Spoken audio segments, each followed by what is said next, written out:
నలుగురు అంతర్రాష్ట్ర దొంగలను అరెస్ట్ చేసి వారి వద్ద నుంచి 2,50,000 రూపాయలు విలువ చేసే 53 గ్రాముల బంగారు ఆభరణాలను, 5 లక్షలు విలువ చేసే ఒక కారు, 2 బైకును స్వాధీనం చేసుకున్నట్లు జిల్లా ఎస్పీ మణికంఠ చందోలు తెలిపారు.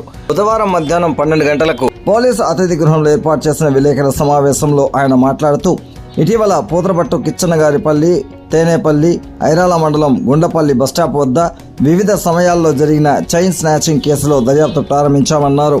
ఇందులో భాగంగా శివకుమార్, రెహన్ కుమార్, చంద్రశేఖర్ అనే 4 ముద్దాయిలను అరెస్ట్ చేశామన్నారు. వారిపైన 3 రాష్ట్రాల్లో 30కి పైగా కేసులు నమోదైనట్లు తెలిపారు.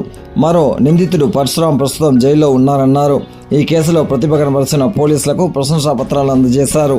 కార్యక్రమంలో additional SP Rajasekhar, DSP Sainath, SP CI Bhaskar, Puthalapattu CI Krishnamohan, CCS CI Umamaheshwar, ఎస్ఐలు పాల్గొన్నారు. మధ్యాహ్నం 3 గంటల నుండి ఒక 3:20 ఈ సమయంలో మన జిల్లా పూతలపట్టు మరియు ఐరాల మండలాల్లో హైవేస్ మీదే 3 అఫెన్సెస్ జరిగాయి. సో వీటిల్లో 2 కేసెస్లో ఎవరైతే సరే రోడ్డు పక్కన వెయిట్ చేస్తూ ఉన్నారో ఆ మహిళల మెడలో నుంచి చైన్ స్నాచ్ చేయడం జరిగింది. అలానే ఒక ఇన్సిడెంట్లో బైక్ మీద వెళ్తున్న డాటర్ అండ్ మదర్ ఇద్దరు ఉన్నప్పుడు వాళ్ళని మరొక ఇద్దరు వ్యక్తులు కేటీఎం డ్యూక్ బైక్ మీద వచ్చి వాళ్ళని సమాచారం అడుగుతూ వెనకాలన్న మదర్ ఎవరైతే ఉన్నారో ఆవిడ మెడలో ఉన్న 2 చైన్లు లాగడానికి ప్రయత్నించేటప్పుడు ఆవిడ దాన్ని అడ్డుకోవడం, ఈ ప్రయత్నంలో మదర్ అక్కడి నుంచి పడిపోయి బైక్ మీద నుంచి కింద పడిపోయి తలకి ఇంజ్యూరీ అవ్వడం, 4 రోజులు హాస్పిటల్లో ట్రీట్మెంట్ తీసుకున్న తర్వాత చాలా క్రిటికల్ కండిషన్లో ఉన్నారు. 5వ రోజు చనిపోవడం జరిగింది. ఇంకా మనం robbery cases, murder for gain cases కూడా ఇంపోజ్ చేశాము. ఇవన్నీ కూడా గ్రేవ్ కేసెస్. బట్ ఆ రోజు మనకున్న సమాచారం తక్కువ. వీళ్ళు ఫ్రీక్వెంట్గా మన దగ్గర తిరిగేవాళ్ళు కాదు. వాళ్ళు వాడిన కేటీఎం బైక్ ఎటువంటి నెంబర్ ప్లేట్ లేదు. సో ఉన్న మినిమం క్లూస్తో మేము 6 బృందాలుగా ఫామ్ చేసేసి టీమ్స్ని పంపించడం జరిగింది. వీళ్ళు పక్క రాష్ట్రాలు కర్ణాటక మరియు తమిళనాడులో కూడా వీళ్ళకి సంబంధించిన ఈ మోడస్ ఆపరెండి ఏదైతే ఉందో దానికి సంబంధించిన డీటెయిల్స్ అనేది తిరుగుతూ ఉంటే మనకు వచ్చిన క్లూస్ ఆధారంగా నిన్న మనము ఒక 4గురిని మనం పట్టుకున్నాము.